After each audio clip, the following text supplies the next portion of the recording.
Hello. Thank you for being with me today to talk about disrupting the food industry with transparency. I changed the name of my talk.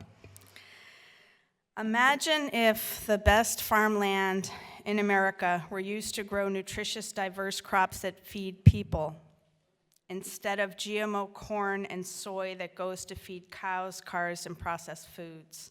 Imagine if our global agricultural resources weren't largely controlled by 3 chemical companies with long histories of harm causing and science denial. What would that look like? I want to shine a light with you today to look at what goes on behind the scenes of the stories that we hear about our food system. And I also want to talk about the institutions that are failing us and failing to value life, and about the power that we all have to tell a new story about the future of our food. And I want to hold this focus on institutions because I don't believe this is a story about us versus them or bad people versus good people. I think this is a time in which there are those of us who see and many people who don't yet see that the institutions failing us are just human decisions, and we are always free to make different decisions and to create new systems that respect and value life. And we need to create a new food system. We have no choice. We literally have no choice. The science is telling us that. The science on insect collapse, on biodiversity reduction, on soil erosion is telling us that we must recreate the way that we're growing food. And this, is the picture that the pesticide companies don't want us to see, and they're trying desperately to cover up. I spoke the other day on a panel at a conference called EcoFarm with a scientist named Jonathan Lundgren, and he was 30 years at USDA doing risk assessments on pesticides. He was run out of the agency because his science was raising concerns about pesticide impacts on bees. And now he studies agroecology and regenerative farming systems, showing that these farming systems can not only provide nutritious food, as much food, but also more income for farmers. So this is the story that the companies don't want us to see. Instead, we hear stories about how, hang on, let's see if we can get this. Okay, before I get into that, let's see. Instead we hear these stories. Feed the 9, it's a hashtag, it's a Facebook page, it's a Twitter feed, and if you search for it, you'll likely find videos of this guy. His name is Jeff Simmons, and he talks very passionately, very, very passionately about how we need to ramp up industrial agriculture to feed the future. Jeff is the president of Elanco, and Elanco is a division of Eli Lilly that makes ractopamine, which is a growth-promoting chemical used in meat production. It's banned in 100 countries due to health concerns, but still used here. So we also hear headlines like, we need GMOs to feed people. GMO crops is a huge part of what we need to do to have a sustainable future, from a group called the Genetic Literacy Project, which I write a lot about, which gets paid by Bayer to promote their products. So the vision that these folks are selling, and selling with really great passion, with really high tech, with really persuasive, to many folks, arguments, is a vision where we need more. We need to double down on more. We need to do more with less, as Jeff says. But more with less in this vision is creating bigger and bigger and bigger factory farms that run through more and more animals. The genetic engineering projects in the pipeline are having to do with, many of them, engineering animals to fit better in confined conditions, survive those conditions, pumping them up with drugs to make them grow faster, and that this is what we need to feed the world. Now, this story is actually not a very easy one to sell, or let's put it this way, they are putting tremendous resources, and I mean tremendous, hundreds of millions of dollars into many, many, many channels of storytelling to convince us that this is our only choice for feeding the world. So that's what I want to talk about today, is that system of how those stories work, how they come about, what goes into them. And so my group, US Right to Know, we started US Right to Know 5 years ago. This is our 5-year anniversary this month. And we set out to investigate what goes on behind the scenes with chemical companies and food companies, how they are working to influence science, academia, media, policy in ways that we don't see and in ways that aren't clear to the public. So we filed many public records requests, and we looked at universities, we looked at academics, we looked at government institutions, and over these past years, we've obtained tens of thousands of documents, many of them internal corporate documents, emails. We've worked with some whistleblowers to gather this trove of information that hasn't before been available and to analyze it, and what are the stories, how are the payments working, who's working with who, and how does it all operate behind the scenes. So this is what I've been doing for the past several years, is trying to make sense of this, writing about it. We write lots of fact sheets about leading front groups and propaganda groups, scientists who work with industry. We have many of our documents posted at the University of California, San Francisco, and available for free. And we also have been tracking the Monsanto papers, the Monsanto trials. Is anyone following the Monsanto trials? It's quite interesting what's happening. They're now in their 4th trial. The first 3 trials having to do with cancer victims, people with non-Hodgkin lymphoma, suing Monsanto, now Bayer, saying that Roundup, glyphosate-based herbicides, Roundup products cause their cancers. And the first 3 juries came back with unanimous verdicts that glyphosate did cause the cancer and that Monsanto covered up and didn't warn people. The 4th trial was just about to start last week in St. Louis, and they have postponed it because they're working toward a settlement. So my colleague is following that closely. We write a blog, sometimes daily, updating on those trials. So you can check all that out at usrtk.org. And I'm going to tell you some stories of what we found in our investigation and go through some tales from the crypt of the Monsanto documents. But first I want to talk about the bees. So the bees are dying. Butterflies are dying. Insect populations are rapidly decreasing, and a recent study reported 70% loss in biomass of insects. That is a major, major hit to an interconnected ecosystem of life. The science coming out of the environmental health community is as alarming as the science coming out of climate change. It's all telling us the same thing. We have to change the way we do business in our world. We have to make major changes, and we don't have a choice. And so, and you know, the science coming out about crashing insect populations and also rising health problems is also linked through many, many studies to the pesticides that we're using on our food and in our agricultural systems. Chemicals coming from fossil fuels. And so, as we know what oil companies have done with climate science denial, pesticide companies are doing with pesticide harm denial, using many of the same tactics, some of the same people, and I would say even more effectively, because their story about how we need this intensive industrialized system to feed the world really carries through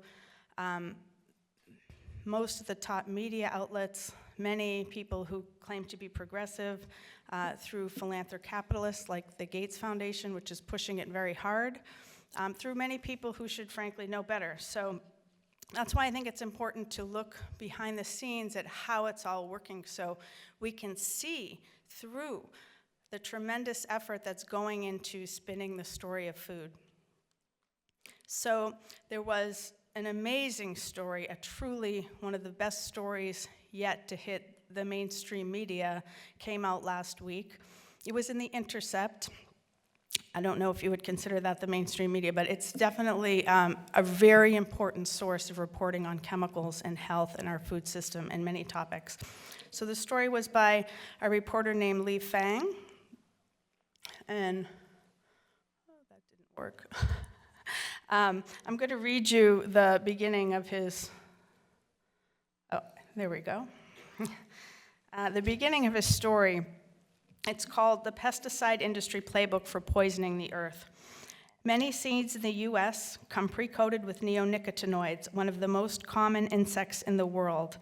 The chemicals are at the heart of what many are calling the insect apocalypse. They make the landscape toxic to bees, butterflies, birds, and potentially even large mammals. That's why Europe banned them. But in the United States, documents reveal a sophisticated information war to keep them on the market.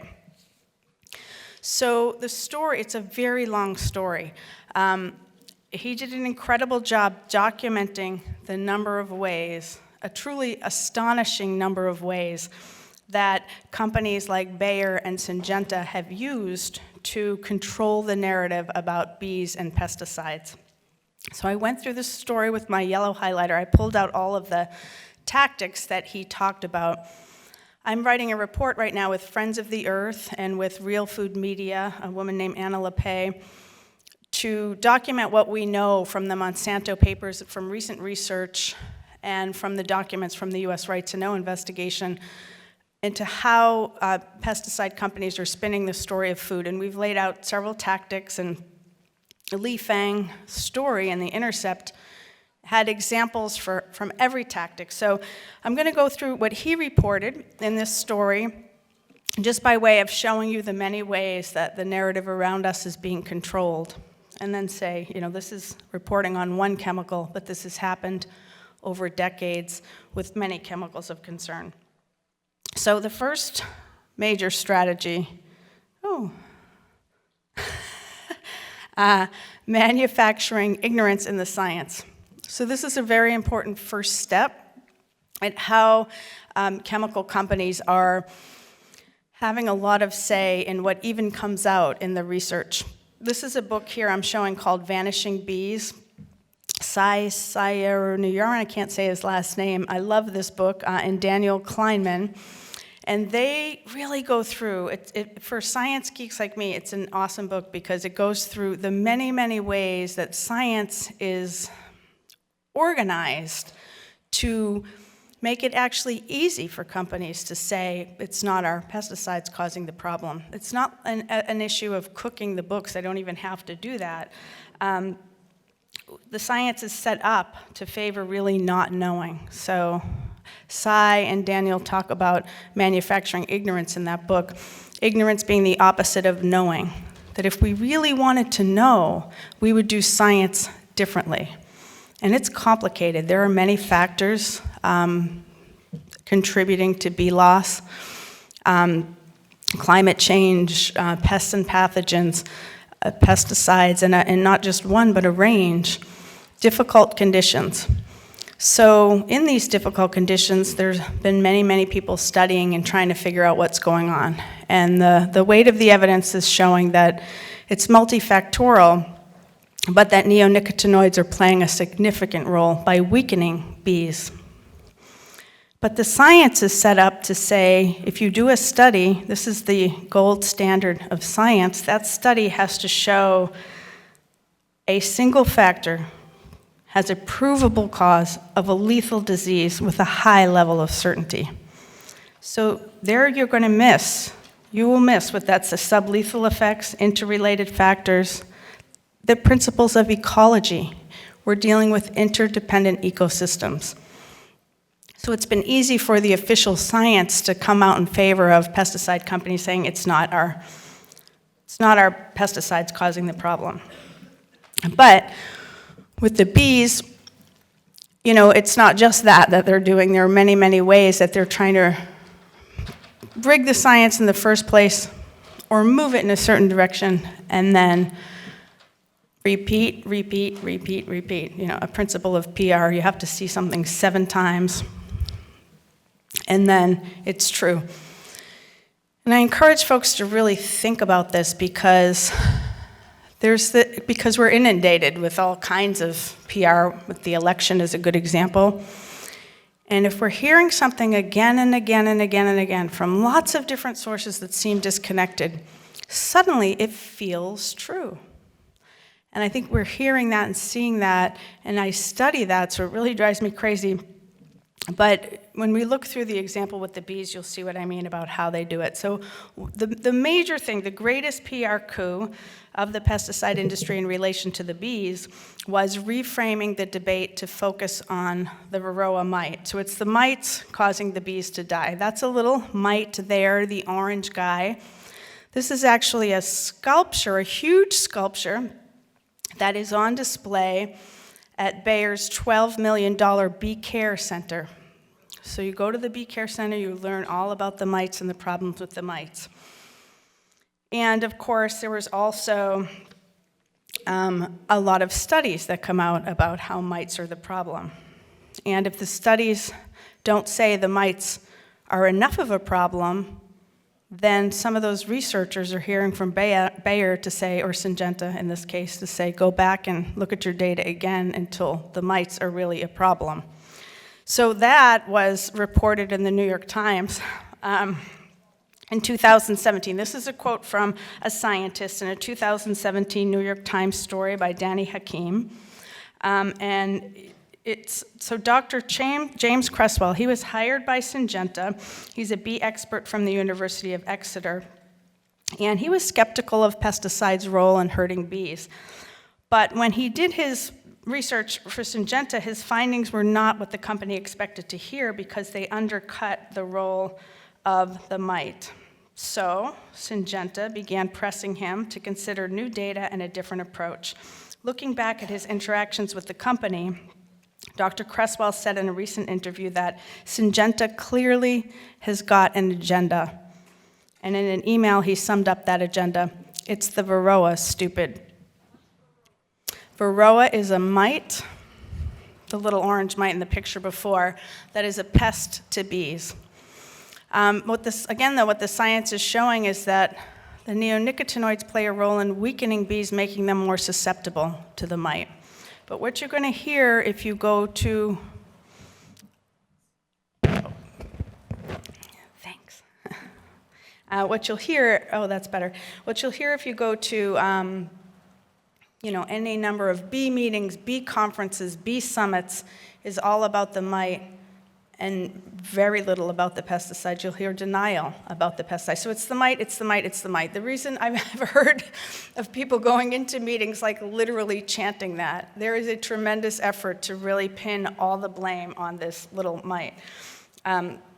So then they're pushing this message, it's the Varroa, stupid, through all kinds of channels and a huge array of third-party groups, front groups, spin groups, media partnerships, academics who work with them. In the story, Li Fang reported that one of the greatest successes of their whole program is the influence they have on the leading bee scientists in the world. And they put a tremendous amount of effort into that, into how people speak, coaching them, media training them, and getting them out there, paying them to speak, etc. So this was a headline from Science 2.0, which is a science website, Science-y. I call it a Science-y website.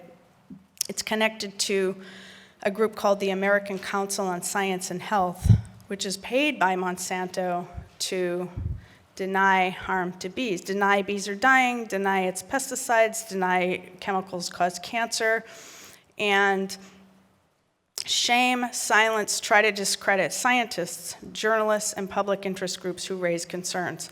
They are one of many, many groups that fill that role. And they've been very successful. They're all over the news. They're often in the top of the Google search. So, okay, not only that, though, they had, this was reported in Lee's story, a PBS series. So think about the most trusted media brands in America. PBS might be one of them. So there was a PBS series that was underwritten by CropLife America that discussed mites, but not the pesticides as a factor for harming bees. In 538, that very popular website by the former New York Times statistician, had a mini documentary. It played at Sundance, focused, quote, exclusively on discussing mites and no mention of pesticide stressors. So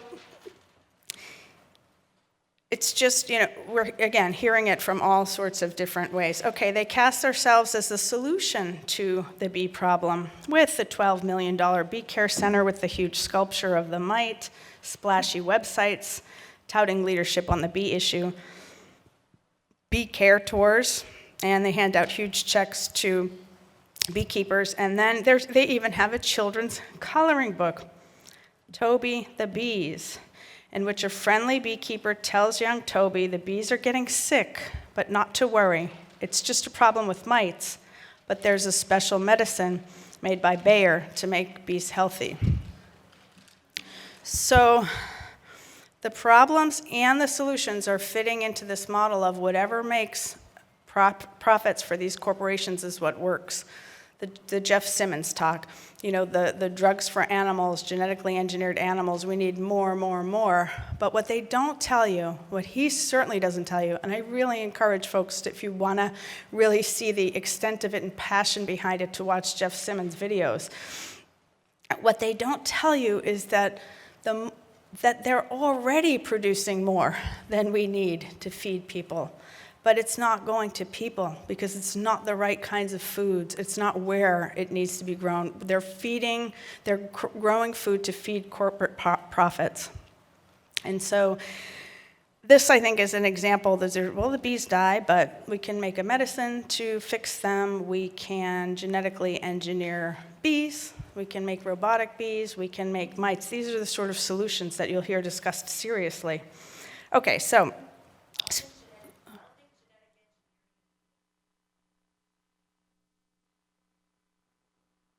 well, is genetic engineering a real thing? I mean, it is certainly a thing, but it's an overhyped thing.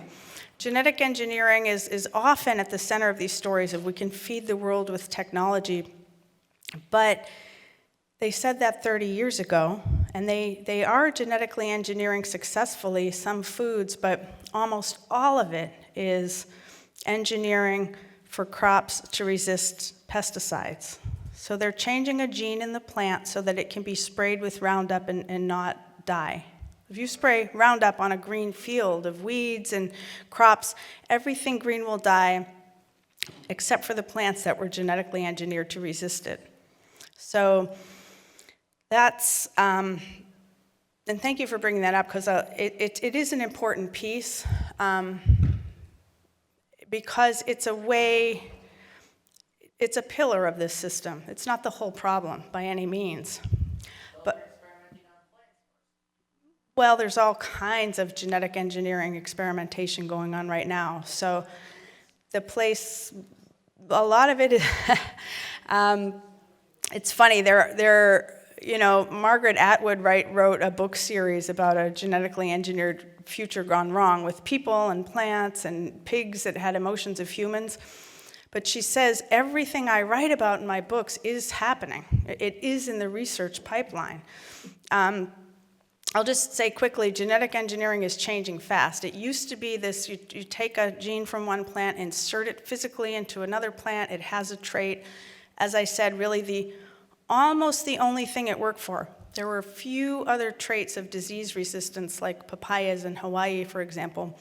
But most of it has been this Roundup Ready, engineered to resist chemicals or producing chemicals within a plant.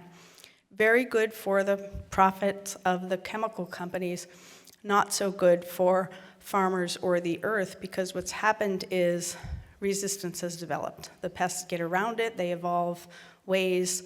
So we've seen insect resistant and weed resistance to get around the chemicals, and they say, well, we're just going to genetically engineer a new trait. We're going to triple stack it. We're going to make this plant resistant to not just glyphosate, but dicamba and 2,4-D and some of the older, more toxic pesticides. So it's an addictive system.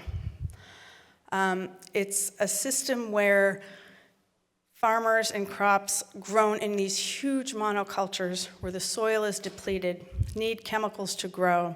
The chemicals further deplete the soils, and the bugs and weeds resist, and so you need more and more and more chemicals. And that's how genetic engineering has been used. So who wins in an addiction scenario? Not the addict, not the person taking the drugs, using the chemicals, not consumers. The only one that wins in an addiction scenario is the drug pusher.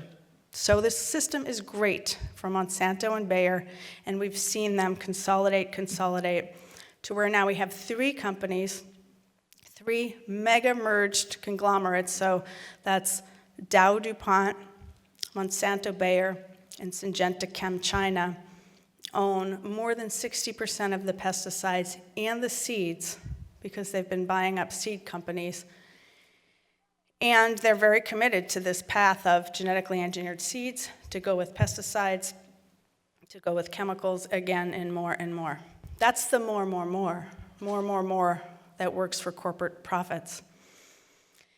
Now, I said genetic engineering was changing, and this has happened in just the past few years. So the new techniques allow people to, by people I mean like people in their garages are now experimenting with this sort of thing, called gene editing, which I think is a brilliant propaganda term in of itself.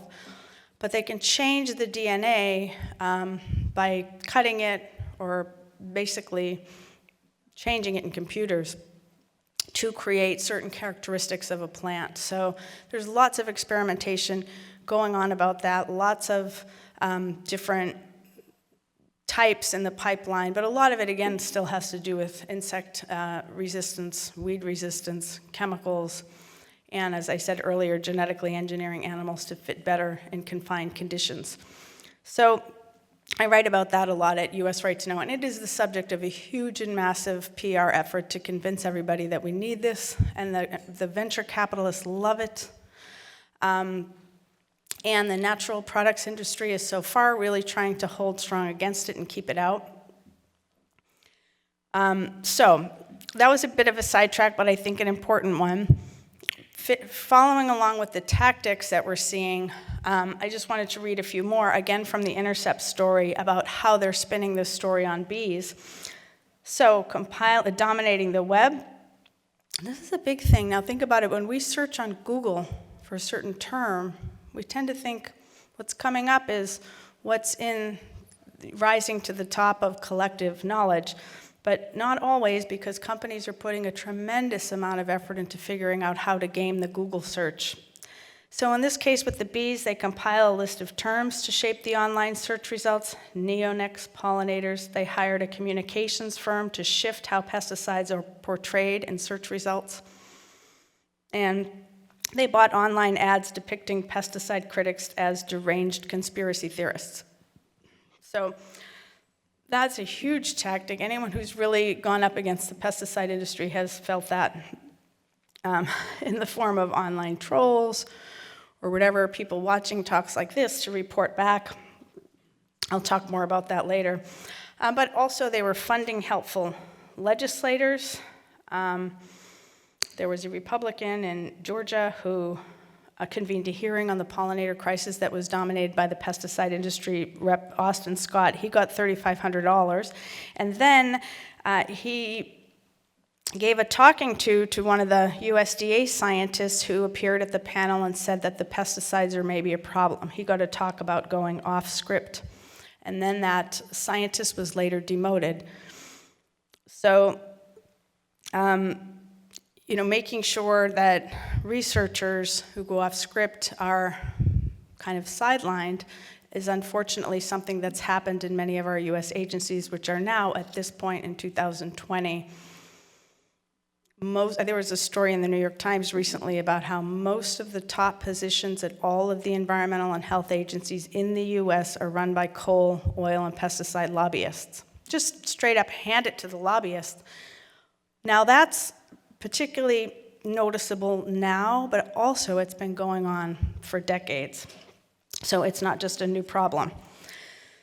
And then they fund beekeeper groups, conferences, bee summits where the message is heavily controlled, et cetera, et cetera. So I point all this out to just give you an idea to think about the many different ways that information comes at us in ways that we don't necessarily think of as being controlled by companies.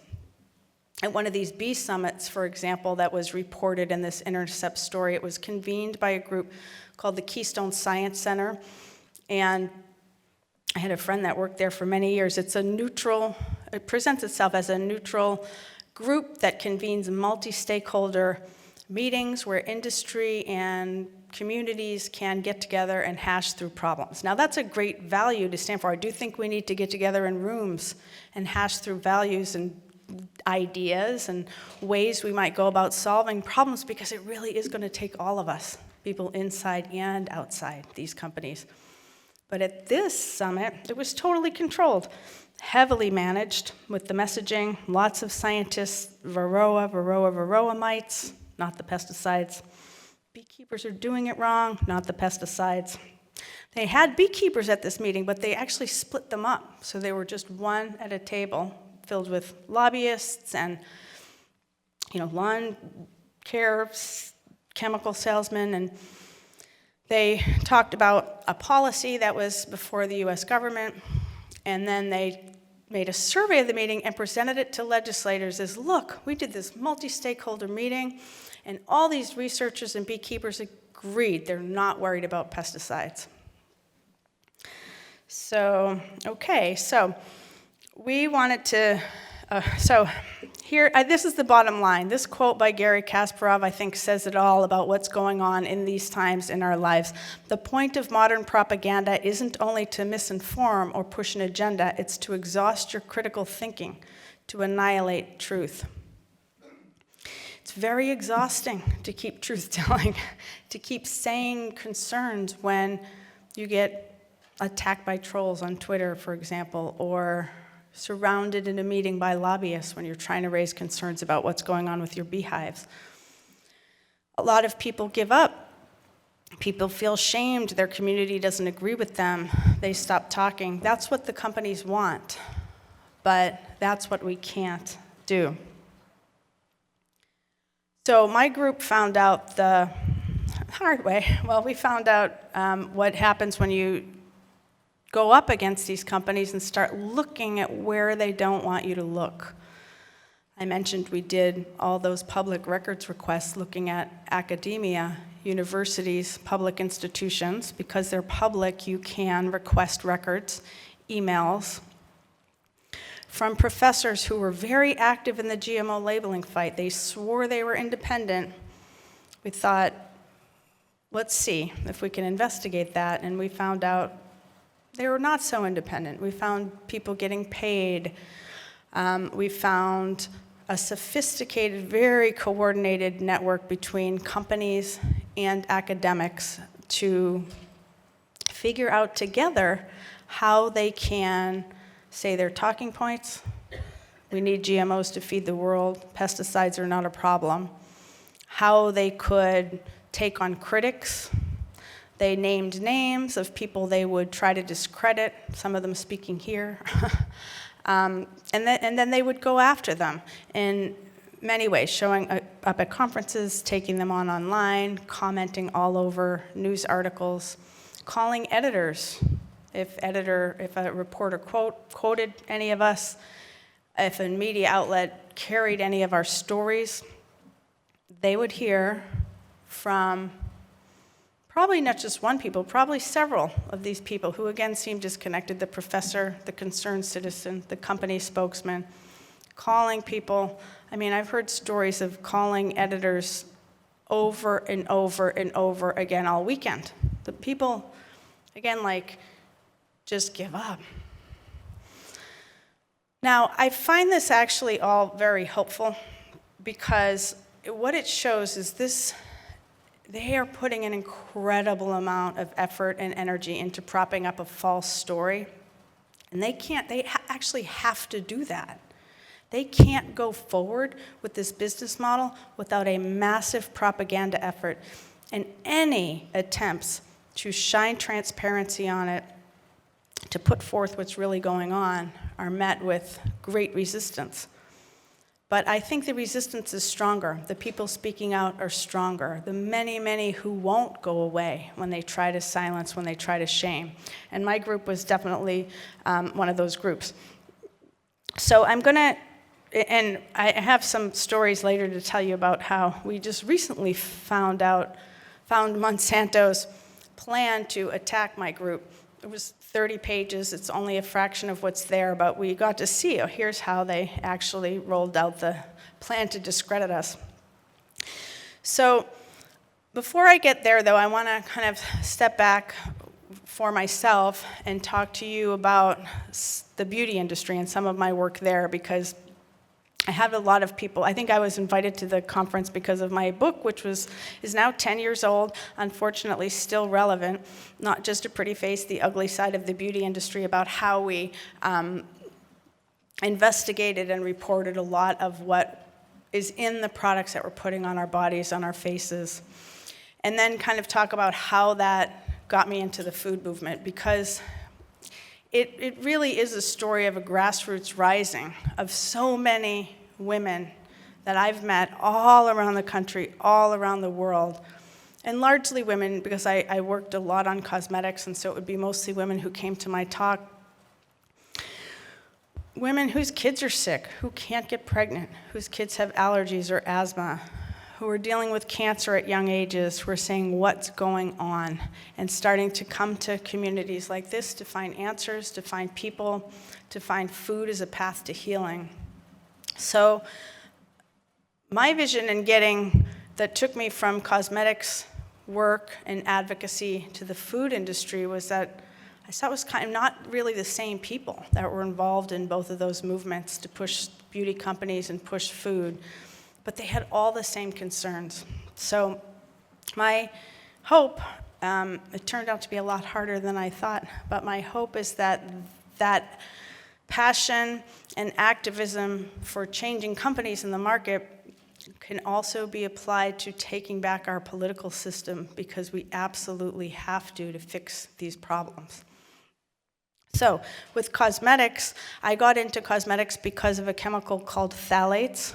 And has anyone heard of that chemical? Yeah, it's gotten quite a lot of news recently, but this was almost 20 years ago. We got interested in cosmetics because the CDC started to do studies 20 years ago looking at the urine of Americans, analyzing them for chemicals linked to a range of health issues. And the very first cohort of data they put out showed that phthalate, they weren't even looking for phthalates. They found this spike in the mass spectrometer that they were using to look at the urine. What is that chemical? They figured out it was phthalates. They found it in almost everyone, almost every single American they looked at. They were looking at thousands of people. But they found that it was much higher in women of childbearing age.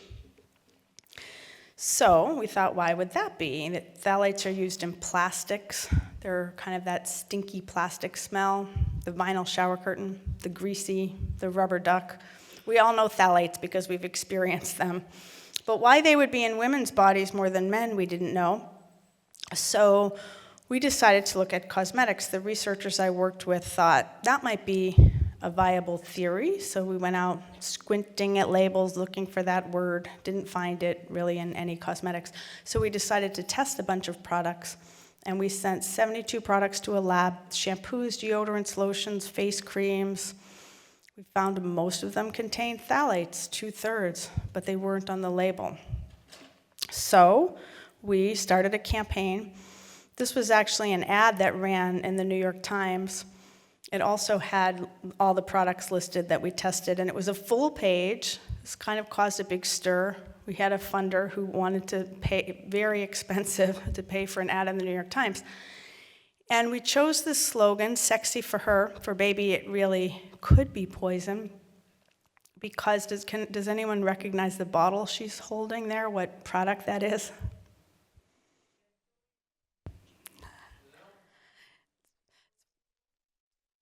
Somebody said it, poison.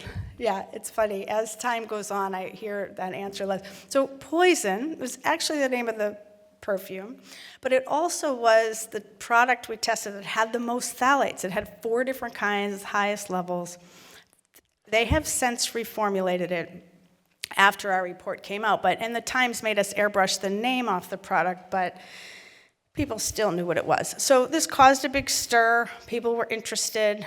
Why are phthalates in beauty products? Turns out they're used in fragrance. That makes the fragrance stick around for a long, long time effect, like person who left the elevator and you can still smell them effect.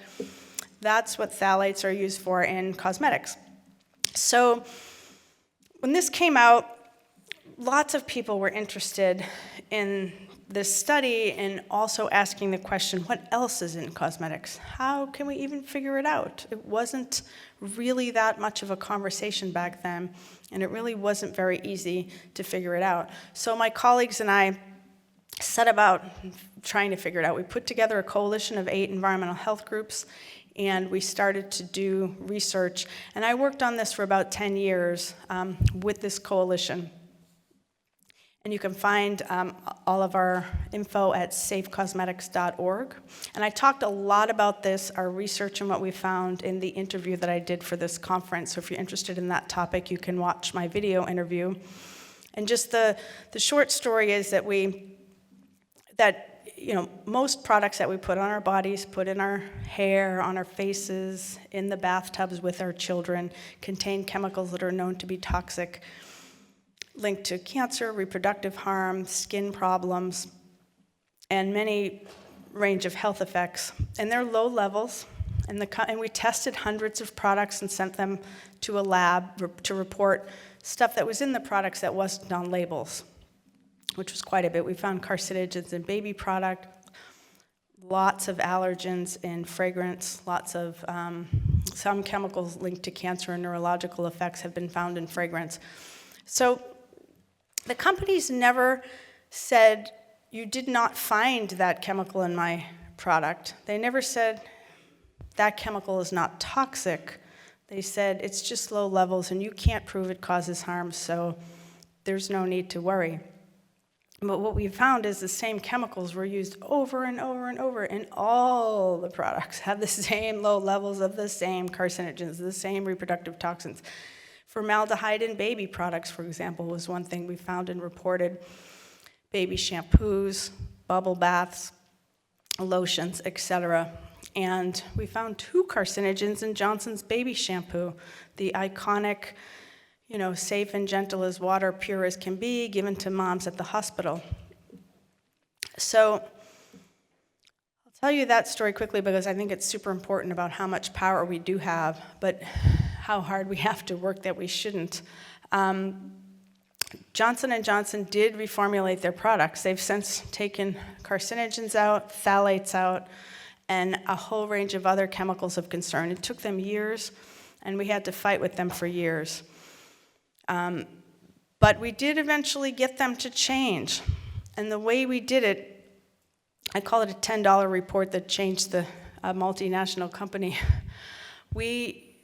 Because we reported, we found formaldehyde and 1,4-dioxane in Johnson's baby shampoo. It got a lot of press attention all over the world. Stores in China actually started pulling Johnson's baby products off the shelves. But the company would not change that product. We met with them. We had the American Nurses Association, many environmental health groups, scientists. We met over a 2-year period. We're not going to change our products. We say it's perfectly safe. What they did do was they put out a natural version of Johnson's baby shampoo that was more expensive, didn't have the toxins, less expensive than the truly natural brands. But they weren't going to change the iconic orange product. But then we discovered, somebody noticed that they weren't using formaldehyde in other countries. They were actually making different products with different formulations in different countries. So we documented that. We bought Johnson's baby shampoo in like 10 countries, or 13, I think it was, and we wrote up a report. And they look, they're not using formaldehyde here, they're using it there. We gave it to a reporter at the Associated Press. She was planning to write about it. She called them. We called them. We always share our results with companies before we make them public. They were literally in 1 hour, they had a statement saying they were reformulating their products. because they knew that was not going to fly, that they were doing something different in Europe, which is very often the case because Europe has better laws. So that's what one of my proudest achievements with the cosmetics campaign, and there were many, and it was a huge effort with a lot of people. Thank you. Thank you. So, consumer pressure, public interest groups can change these industries, but it's taking too long. We need to go faster. And I do think that transparency is a key piece of it. As I said, the companies are extremely vulnerable to it. And so how do we make it stronger? How do we get more information? So I switched over to food because of this major grassroots effort to get some transparency in the food industry with GMO labeling. So in April of 2012, I joined the Proposition 37 campaign as the media director.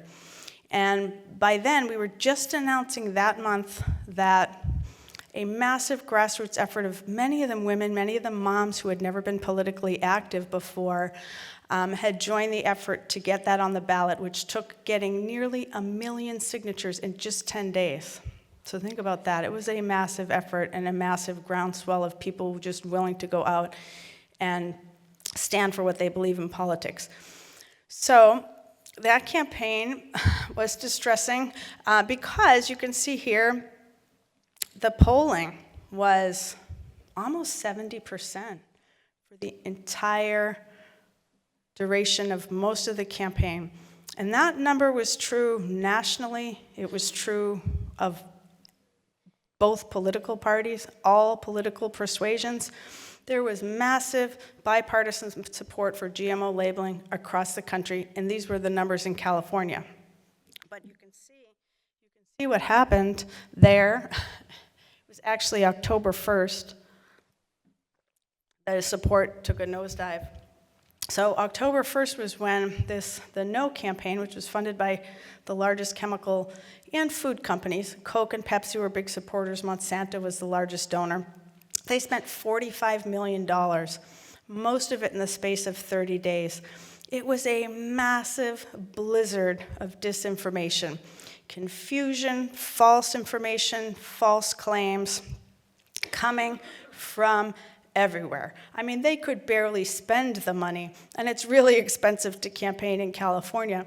So we're talking like TV ads all over the state, radio ads that would play like every 3 minutes.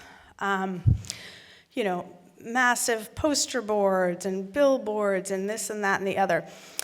And so that was not the most fun month of my life. It was pretty upsetting to see all that happen and to try to stay positive. And we lost. We lost that campaign. And it was a surprise to everyone. But we were interested in how did they do it? What just happened and how did they do it? And particularly, how are the same incorrect messages rolling out from so many different sources that you're like surrounded and just so many people who, for example, believed in GMO labeling and wanted it were convinced that this wasn't the right bill, it wasn't strong enough, so they voted against it. So anyway, we wanted to know how did all that work? How is the money, is there a money flow? How are these universities connected to Monsanto? So we decided to do our public records request investigations, and we started looking. And they did not like that. And so since the beginning, and I want to give credit where it's due to my colleague Gary Ruskin. He was the campaign manager for Prop 37, and he's my co-director at US Right to Know, and he really started it with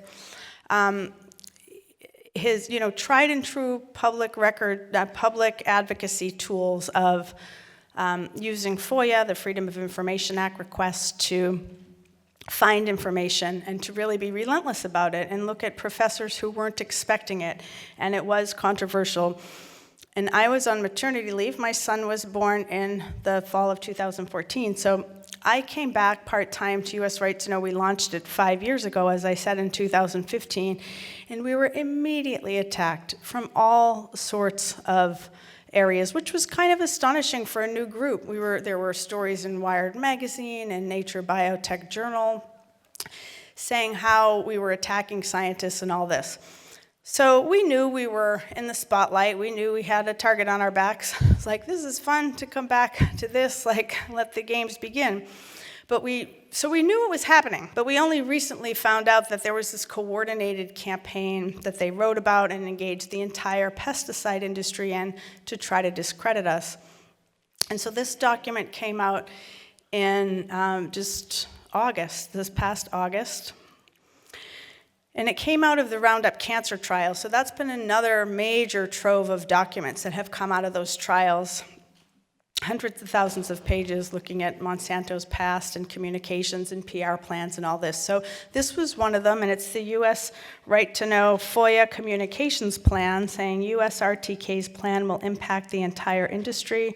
We need to coordinate closely with Bio, CBI, GMOA. So Bio is the major biotech trade association with a budget of almost $100 million every year. CBI is an offshoot, which is the chemical companies getting together to figure out how they're going to spin the story on GMOs in food. So they all get together and they figure out how are they going to discredit this group. But here's the key about why efforts to bring transparency are so important. Because they can't tolerate it, as I said earlier. And they say in this document that any situation related to this issue has the potential to be extremely damaging. It will impact the entire industry. So, we knew then that what we're doing to shine light on their work with academics in particular was what really had them going. And this document goes into quite a lot of detail about how they might respond, how they should respond if people start asking them about their relationships with academics. So they say, for example, there was suggested answers to questions that might come up. If somebody asks you about the money we give to universities, basically don't tell them the details about the money we give to universities. Tell them about how we value academic partnerships and tell them that we donate according to the rules of the university. Okay, that's true, but most universities, and a lot of people don't know this, most public universities have foundations that are nonprofits. So that foundation can take corporate donations, but not disclose them. So many of our land-grant universities that work on agriculture they're getting massive funding from corporations. You can't find out who funds what. You can't find out what do people get in return. What do these companies get in return? So we did find out some of this in our investigation. We found out, for example, that the University of Florida was getting over $10 million a year from chemical companies. And they had a professor there who claimed to have no connection with Monsanto, who had actually submitted a PR proposal to get paid by Monsanto to promote GMOs. And so that all came out. And that was actually one of the first things that we did. It was a front page story in the New York Times that came out in September of 2015 that talked about how Monsanto was mobilizing academics to fight the GMO labeling wars. So, in this document, actually, they said, if anybody asks you about the University of Florida funding, just say, I don't have access to that information. So this was, the top CEOs at Monsanto and executives were being advised, don't tell people that we know what we know that's already been exposed in the public. So, yeah, again, just a crazy amount of not telling us what's really going on. And this was some of the headlines that have been generated from our investigation, 3 investigations in the New York Times. So the first one I just mentioned, academics enlisted to fight the GMO labeling wars that looked like they were coming from independent academics. And that's a big push of the companies trying to promote these folks as independent, not connected to industry, whereas we see in many examples, many more than reporting in the story, the behind-the-scenes dealing. In some cases, it was payments. In some cases, it was paid speaking engagements. Often, travel is paid. Often, even if it doesn't involve payment, though, there's support through public relations. So PR firms are promoting these guys, getting them into media outlets, making their careers shine, winning them awards. So we've also looked at the soda industry and influence that they have in the US government at the highest levels of CDC. And there have been the new CDC chief, she did resign. Also, there were some other resignations at CDC after we reported that these folks were working with industry allies to try to figure out, for example, how to get the World Health Organization to back off talking about sugar as a cause for obesity. So, similar to the mites, it's the Varroa stupid. When it comes to bee deaths, with obesity, it's that you all need to exercise more. Stupid. It's not the food, it's not the sugar. It's that everyone needs to exercise. So all of the tactics that I talked about that they did on bees, you'll also see in obesity. The front groups, the funding research, the deploying high-level famous scientists, researchers, buying ads, working with media, doing panels, et cetera, et cetera. That's what it takes to keep this system going. Just an entire full court press of propaganda lying.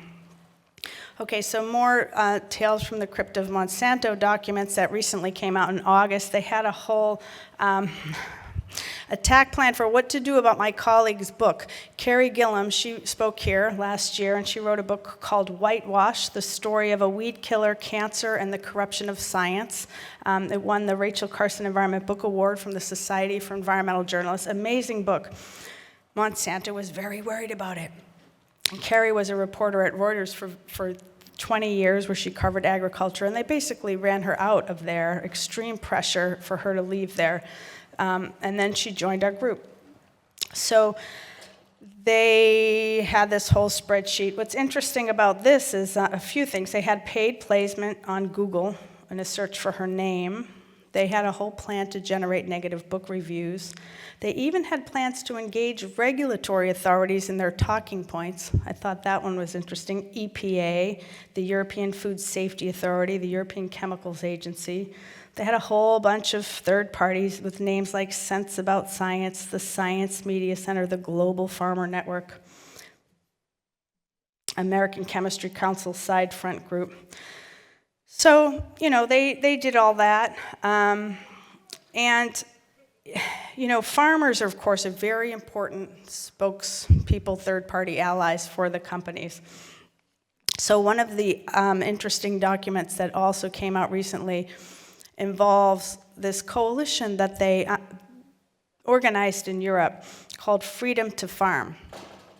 So here's the document. It's from Fleischmann Hillard, which is one of the world's largest PR firms. And they work with Monsanto, with Bayer, as one of the leading firms. They were actually hired to try to rehabilitate the image of GMOs back in 2013 because of the GMO labeling fights.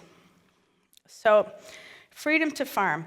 I'm going to read a little bit here from a story that was in The Independent in Europe. As pressure mounted in the European Union to ban glyphosate after the International Agency for Research on Cancer, that's one of the world's leading panels of independent cancer researchers with the World Health Organization, deemed the chemical a probable cause of cancer, members of a group calling itself Freedom to Farm began appearing at agricultural events and farmers markets across Europe.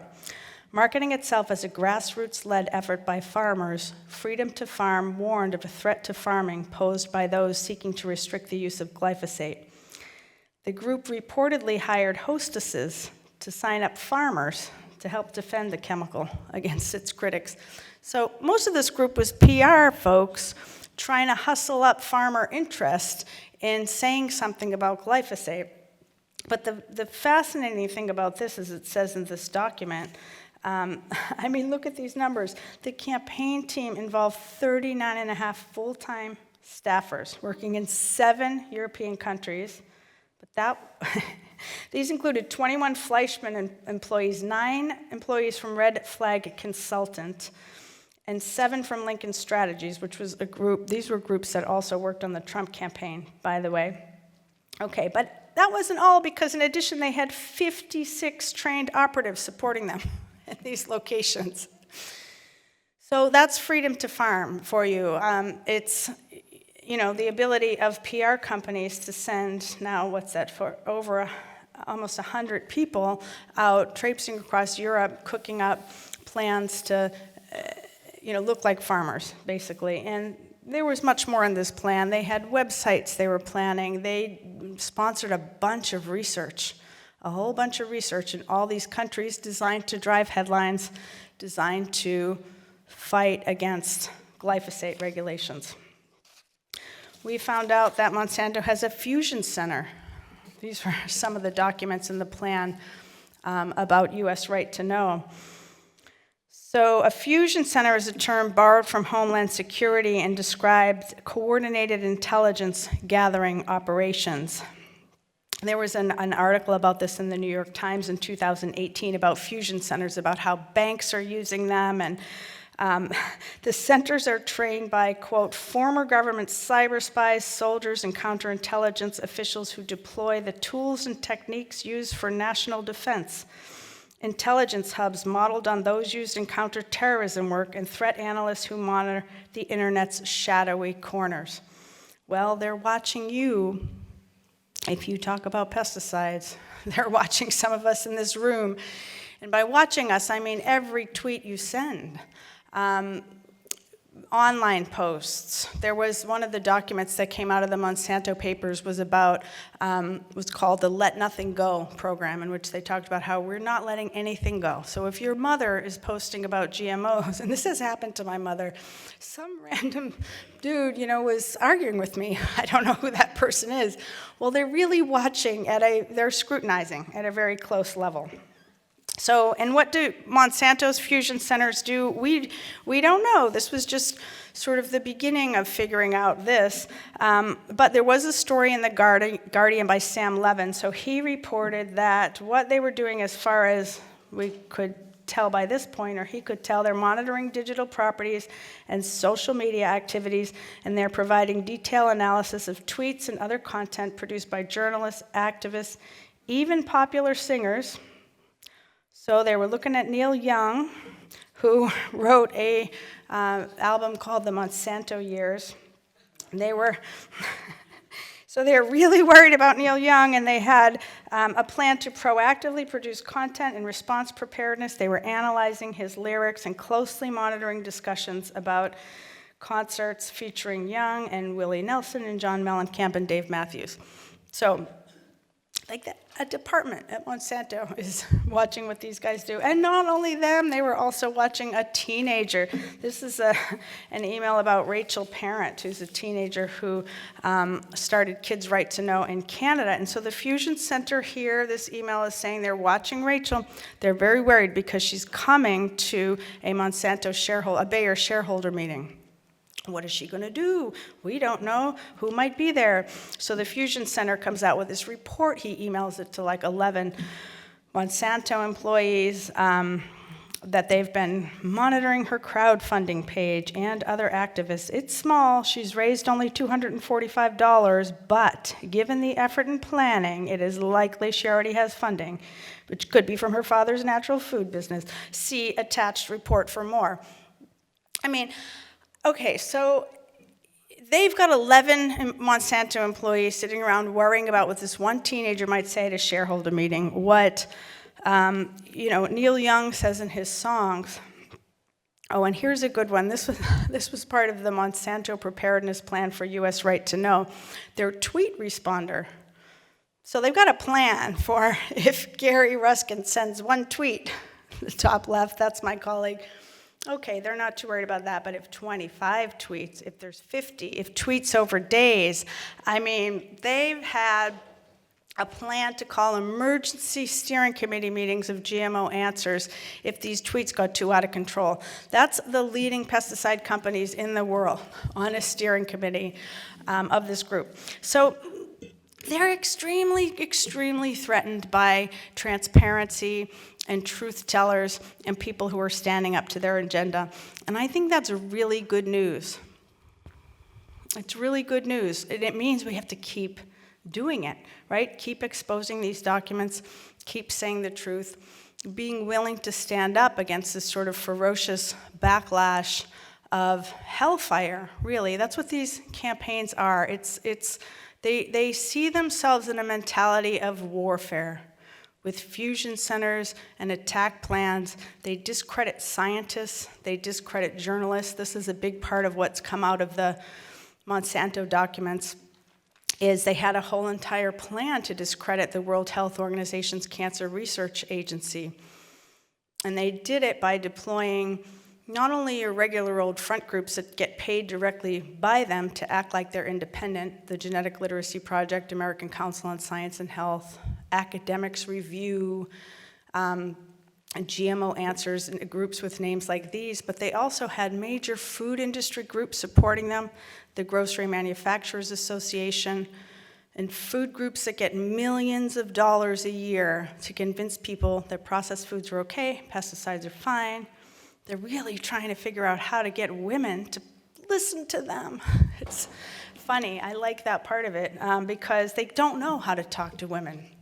They're really trying to sow divisions and get people fighting with each other. And often this will be they're arguing against people, not about the substance of any issue. They're just trying to simply silence and shame and make people go away. So we can't go away, and we won't go away.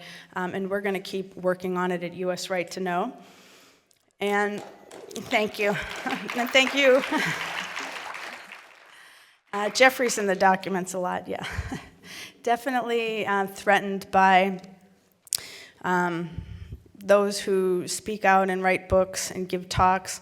But, you know, so much, I don't think you can hide the information. And I mentioned this earlier because, and women are buying most of the food. And so this is largely, when they're talking to consumers, they're trying to figure out how to talk to women. And they have not figured out how to do that.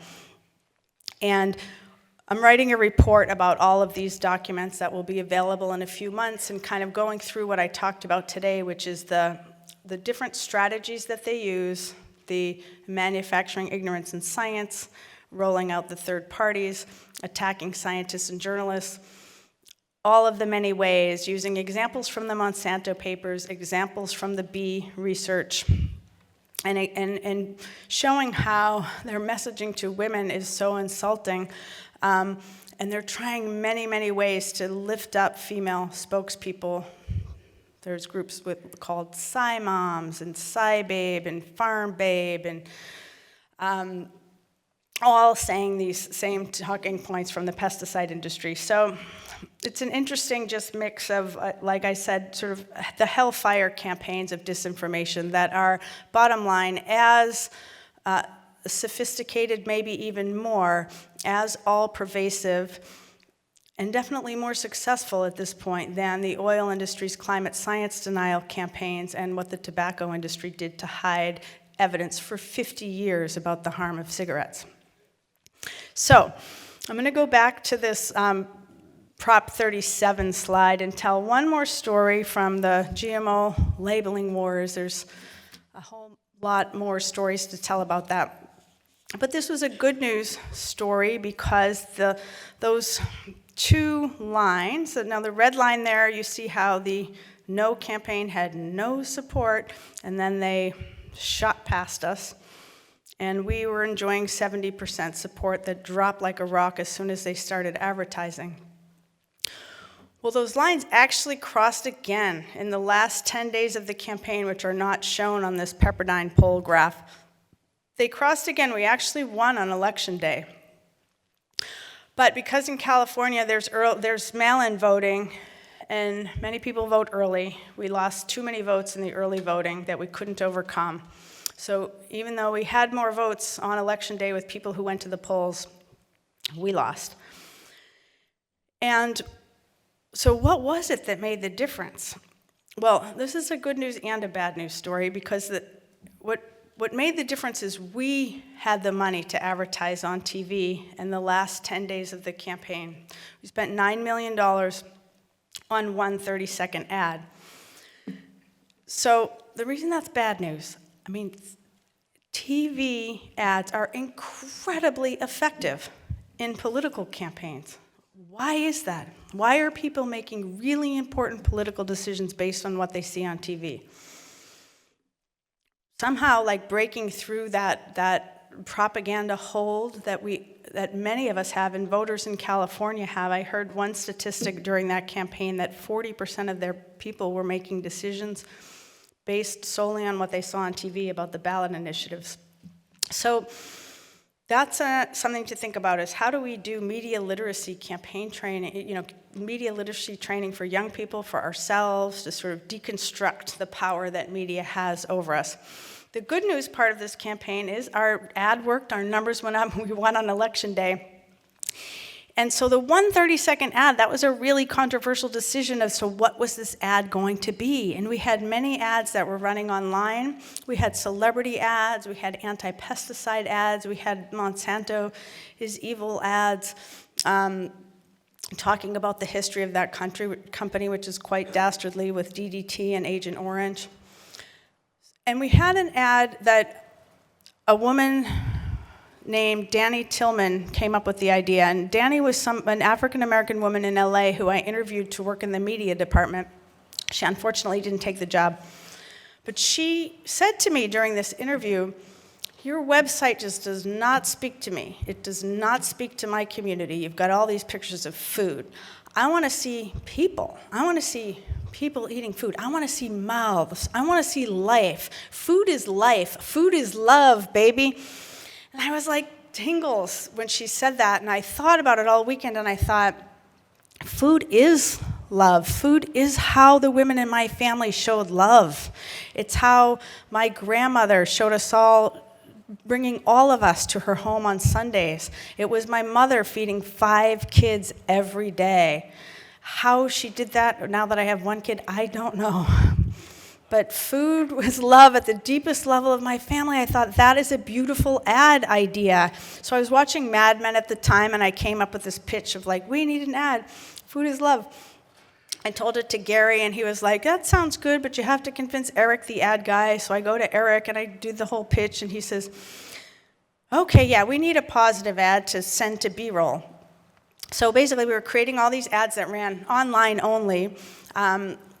And then when it came time to do the one 30-second ad, we hired a firm to do what they call dial testing. So they showed 7 different ads to hundreds of people who had dials, and they turned them according to their emotional reaction to the ads at every moment. So they have an emotion meter, basically, for every moment of the ad. And then the idea is we take the strongest messages and we put them together into one message.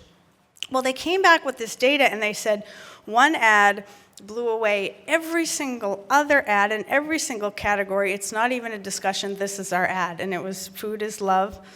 And it was a beautiful, hopeful imagery of women feeding food to their families and talking about the concept of love. And so that is, to me, was the most important lesson of that campaign. First of all, women in leadership is extremely important. And when these companies and their PR firms that are led by men trying to message to women, it's painful because they're not seeing how to connect with people in real terms about the most important thing in our lives, food. But somebody did recognize that this was a good ad idea because somebody stole it, and that was Monsanto had a Food is Love ad campaign. So that cracks me up because they spent $100 million just defeating 4 state ballot initiatives. They had the best polling and the best minds in the world trying to figure out how to influence people on GMOs, and in the end, they just stole our idea. And they had business cards, and they had a whole online thing for a while. So food is love. But my takeaway from all of this information today is that one person can make a big difference, that shining light on what these companies are doing makes a big difference, that they're worried about even a teenager. They're worried about even one tweet.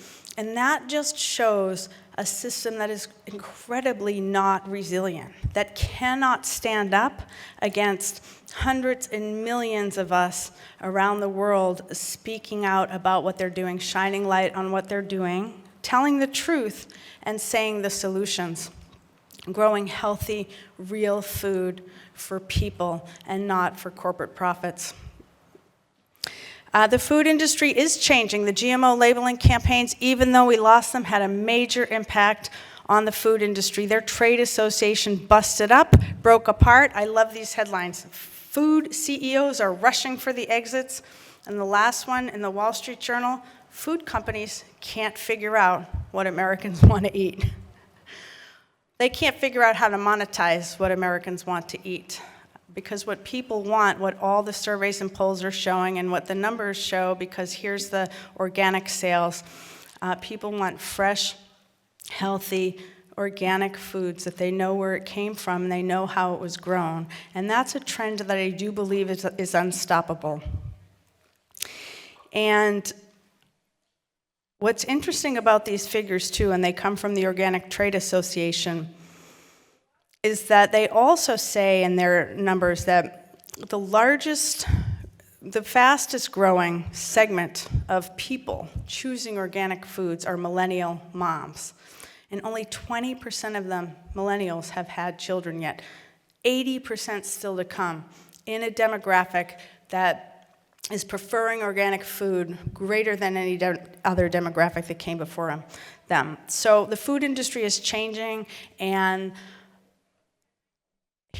all of you here are helping to change it by the work that you do in your own communities, so we just need to double down, speak out louder, push it harder, say what's happening, and not shut up.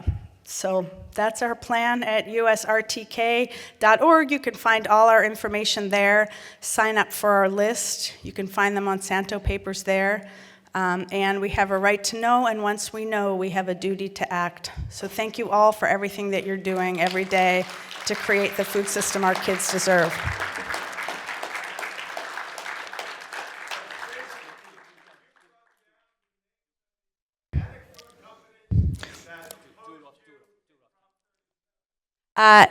We can talk afterwards, yeah.